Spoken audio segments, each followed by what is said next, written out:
تو ہم تو کر رہے ہیں پاکستان کے لیے، آپ کیا کر رہے ہو؟ کس طرف لے کے جا رہے ہو پاکستان کو؟ ہم کہاں جائیں گے پھر؟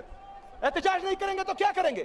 اور یہی احتجاج، پرامن احتجاج، میرا آئین میرا قانون مجھے اجازت دیتا ہے، میں کروں گا، میں نکلوں گا۔ جب آپ کا یہ رویہ ہوگا، آپ کو پاکستان کی فکر ہی نہیں ہوگی، آپ ایک سیاسی پارٹی کو جو پاکستان کی سب سے بڑی سیاسی پارٹی ہے اس کو مسلسل دیوار سے لگاؤ گے تو ہمارے پاس کون سا آپشن رہتا ہے؟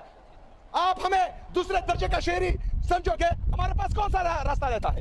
وہ پرامن راستہ انشاءاللہ تعالی ہم اپنائیں گے اور ضرور اپنائیں گے۔ خان صاحب کی بہنوں کو عمران خان صاحب سے ملنے نہیں دیا گیا، بشرا بی بی صاحبہ کی بیٹی کو ان سے ملنے نہیں دیا گیا، تو ہم تو کر رہے ہیں پاکستان کے لیے، آپ کیا کر رہے ہو؟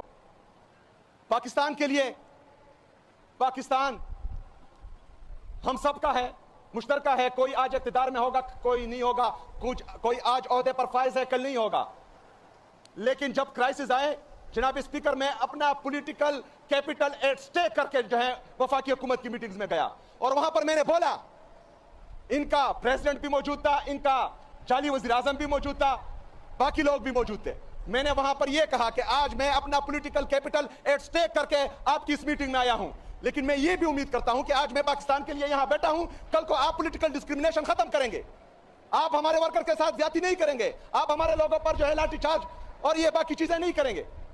لیکن اسپیکر صاحب، اس کے اگلے ہی دن عمران خان سے آپ کی بہنوں پر لاٹھی چارج بھی کیا گیا اور آنسو شیل بھی پھینکے گئے۔